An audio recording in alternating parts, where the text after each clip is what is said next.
আসসালামু আলাইকুম everyone, welcome my blog rabbit agro. বরাবরের মতো আমি এমডি আসাদ হাজির হয়েছি নতুন একটি আপডেট ব্লগ নিয়ে। মূলত বড় ধরনের ব্লগ তৈরি করা হয় না, শুধু শর্টস ভিডিও দিয়েই কয়েকদিন যাবৎ চলে আসছি।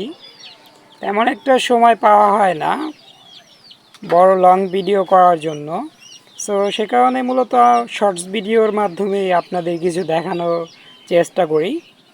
আজকে আমি একটু ব্লগ ভিডিও বা লং ভিডিও তৈরি করব। বেশি কথা না বাড়িয়ে চলে যায় মূল ব্লগে। শুরুতে দেখা যাচ্ছে আমাদের কোয়েলের বাচ্চাগুলাও দেখতে দেখতে মাশাল্লাহ অনেকটা বড় হয়ে গেছে। ওদের কিন্তু ফেদার গজাতে শুরু করছে, শরীরে কিন্তু কিছু পশম হয়ে গেছে অলরেডি। আমাদের স্ত্রী কোয়েলটা কিন্তু পুনরায় আবার 3টা ডিম পারছে। আমরা সেই ডিমগুলো হ্যাচিংয়ে দিয়ে দিব। আমাদের কোয়েলের সংখ্যা একদমই কম, আমাদের কোয়েলের সংখ্যাগুলা বাড়াতে হবে। সে কারণে মূলত আমরা যত ডিম পারবে আমাদের স্ত্রী কোয়েল, সব ডিমগুলো থেকে আমরা বাচ্চা ফোটানোর চেষ্টা করব। যেহেতু আমাদের বারান্দায় আমরা একটা নতুন সেট আপ তৈরি করব। আর এই পাশে আমাদের পুষ্পও কিন্তু অনেক বড় হয়ে গেছে, দেখে কিন্তু এখন বোঝা যাইতেছে না যে ওর বয়স মাত্র 2 থেকে 2.5 মাসের মতো। এই পাশে আমাদের নতুন সেট আপ তৈরি করা হয়েছে, মূলত হাঁস এবং মুরগি, কোনোটায় হাঁস থাকবে কোনোটায় মুরগি থাকবে।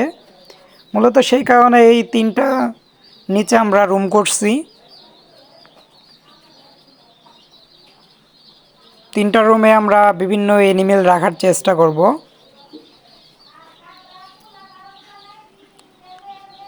আর আমাদের এই বক্সটাতে 2টা র্যাবিটের বাচ্চা আছে, যে র্যাবিটের বাচ্চাগুলো আমরা আমাদের র্যাবিট অ্যাগ্রো ঘরের নিচ থেকে আমরা পেয়েছিলাম। সেই বাচ্চাগুলোও কিন্তু বড় হয়ে গেছে। একটা বাচ্চা মারা গেছিল, যেহেতু পর্যাপ্ত পরিমাণ আমাদের স্ত্রী র্যাবিটটা ওদের দুধ দিতে পারতো না।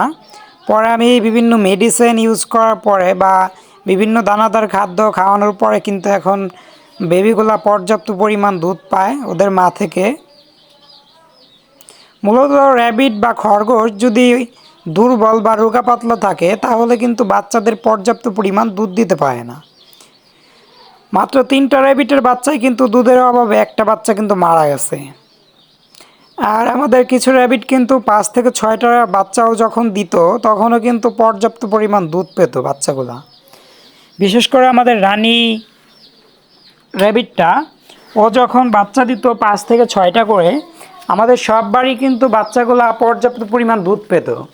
আর এবার কিন্তু আমাদের 2টা বা 3টা বাচ্চা, তবুও কিন্তু দেখা যাইতেছে পর্যাপ্ত পরিমাণ আমাদের স্ত্রী র্যাবিটটা দুধ দিতে পারে না। আর আমাদের ঘরের বাহিরে আছে অ্যান্থিলিনা। অ্যান্থিলিনা দিনের প্রায় সময় বাহিরে থাকে।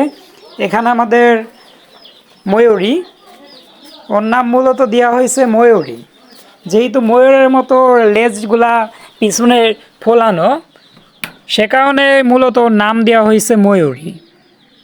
ময়ূরী আজকে একটু সম্ভবত একটু অসুস্থ হয়েছে, সে কারণে দেখা যেতেছে ওর পিছনের যে ফেদারগুলা সেগুলা কিন্তু নিচু করে রাখছে। আর এখানে আমাদের দেশি মুরগির কিছু বাচ্চা আছে।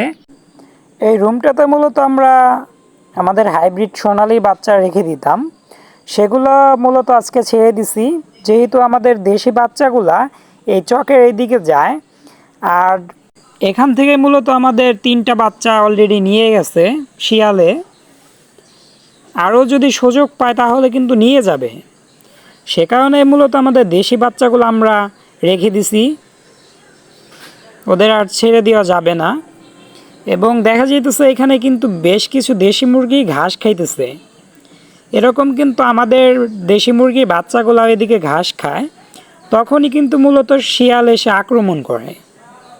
অলরেডি 3টা বাচ্চা নিয়ে গেছে, যেহেতু বিশাল বড় চক এইখানে একটা। চকের সঙ্গে যেহেতু আমাদের র্যাবিট অ্যাগ্রোর ঘরটা, মূলত আমাদের প্রায় মুরগিগুলাই এই দিকেই থাকে। কেননা দেশি মুরগি কিন্তু খাবারের পাশাপাশি পর্যাপ্ত পরিমাণ ঘাসও খেয়ে থাকে বা পছন্দ করে, সে কারণে মূলত ঘাস খাওয়ার জন্য এদিকে ওরা চলে আসে। আর এদিকে আমাদের ছেলে র্যাবিটটা এখানে আমাদের একটা মুরগি একটু অসুস্থ হয়েছে দেখে আমরা রেখে দিছি, যেহেতু আমাদের দুইটা র্যাবিটই কিন্তু এক পাশেই থাকে। আর এখন মূলত ওর ওইদিকে চলে গেছে, মুরগির ওইদিকে। এখন দেখা যেতেছে আবার কিন্তু লাফিয়ে এদিকে চলে আসছে অলরেডি। আর এই বাচ্চাগুলো নিয়ে একটু ঝামেলা ফেস করতেছি আমি, যেহেতু অল্প বাচ্চা। মূলত এত অ্যানিমেলের পিছনে আমার তেমন একটা সময় দেওয়া সম্ভব হয়ে ওঠে না, বিধায় আজকে আমি সিদ্ধান্ত নিয়ে ফেলছি, আমাদের একটা দেশি মুরগি আছে, ওরে দিয়ে আমরা হাঁসের বাচ্চা ফুটাইছিলাম। সো হাঁসের বাচ্চা উঠানোর পরে কিন্তু আর ওই জায়গাটা ছাড়তেছে না, ওইখানে কিন্তু বসে রয়েছে প্রায় 10 থেকে 12 দিন হয়েছে। ও কিন্তু ওই জায়গাটা ছাইরা কখনোই কিন্তু সরতেছে না, বাট আমরা সেই কারণেই কিন্তু মূলত সিদ্ধান্ত নিয়ে ফেলছি এই বাচ্চাগুলো ওর সঙ্গে দিয়ে দেব। জানি না ও রাখবে কি না। এবং আমাদের কোয়েলের বাচ্চাগুলাও কিন্তু খুব দ্রুতই বড় হয়ে গেল বললেই চলে। আমরা আজকে এই বাচ্চাগুলো ওর সঙ্গে দিয়ে দেওয়ার চেষ্টা করব। জানি না শেষ পর্যন্ত কয়টা বাচ্চা এখান থেকে সারভাইভ করবে। আর একটা আপডেট বিষয় যেটা হচ্ছে, সেটা আমাদের র্যাবিট পরিবারে আরও কিছু মুরগির বাচ্চা আমরা অ্যাড করছি, যেগুলা মূলত গ্রামে ঘুরে ঘুরে বিক্রি করে থাকে। সে বাচ্চাগুলো আমি কিছু যুক্ত করছি, দেখাই। এই বাচ্চাগুলাই মূলত আমরা যুক্ত করছি আমাদের র্যাবিট পরিবারে। বাচ্চাগুলো কিন্তু একদমই দুর্বল ছিল যখন আমাদের নিয়ে আসা হয়। এখন কিন্তু বাচ্চাগুলো মাশাল্লাহ অনেকটাই সুস্থ হয়ে গেছে। যেহেতু এখন কারেন্ট নাই, বাট সে কারণে কিন্তু খুব একটা ওদের তাপ দিতে পারতেছি না। কারেন্ট আসলে সব কিছু সেটিং করা আছে। কারেন্ট আসলে কিন্তু এদের পর্যাপ্ত পরিমাণ তাপের প্রয়োজন হলে আমরা কিন্তু দিতে পারবো। আমরা কিছু মেডিসিন ইউজ করতেছি এবং পোলট্রি স্টার্টার এখানে কিন্তু আমরা ইউজ করতেছি ওদের খাওয়ানোর জন্য। দেখা যাক আমরা শেষ পর্যন্ত এখানে এখন মূলত 40+ বাচ্চা আছে। দেখা যাক শেষ পর্যন্ত আমরা কয়টা বাচ্চা এখান থেকে সারভাইভ করাইতে পারি। এগুলো মূলত হচ্ছে নর্মালি যেগুলো আমরা ব্রয়লার মুরগির ডিম বলে চিনি, সেগুলো তো মূলত ব্রয়লার মুরগির ডিম না, ওগুলো হচ্ছে লেয়ার মুরগির ডিম। লেয়ার মুরগিরই কিন্তু রিজেক্ট। এগুলো হচ্ছে ব্রি গ্রুপের বাচ্চা বা ব্রি গ্রেডের বাচ্চা। এ গ্রেড থেকে কিন্তু মূলত বিভিন্ন খামারি নিয়ে থাকে। আর ব্রি গ্রেডের বাচ্চাগুলা মূলত এই ধরনের যারা গ্রামে ঘুরে ঘুরে বিক্রি করে ওদের দিয়ে থাকে। আর এখানে কিন্তু অধিকাংশই হচ্ছে মোরগ বাচ্চা বা ছেলে বাচ্চা। মুরগি বাচ্চাগুলা কিন্তু বিভিন্ন ডিমের খামারি কিন্তু নিয়ে যায়। এখানে ভুলে হয়তো 2টা-1টা মুরগির বাচ্চা হইতে পারে, আর সবই কিন্তু মোরগের বাচ্চায় আছে। এগুলো পেলে কিন্তু কেউ তেমন একটা লাভবান হইতে পারে না, কারণ এদের ওয়েটটা কিন্তু খুব একটা আসে না। শুরুর দিকে এদের গ্রোথটা ভালো হলেও কিন্তু বড় হলে এদের গ্রোথটা ঠিক থাকে না। মূলত খামারিরা যদি পালন করে থাকে বা খামারিরা যদি পালে, তাহলে তারা পর্যাপ্ত পরিমাণ যদি মেডিসিন ইউজ করতে পারে, মনে হয় এখান থেকেও লাভ করা সম্ভব। সাধারণত গ্রামে কিন্তু অবহেলা করে এদের রাখা হয়। দেখা যাইতেছে 2-4টা কেউ কিনে ছেড়ে দিছে বাসায়। ওই ধরনের কিন্তু তেমন একটা ভালো রেজাল্ট পাওয়া যাবে না।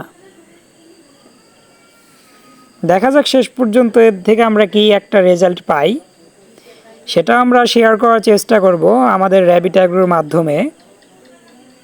কতটুকু লাভজনক এই মুরগি পালনটা।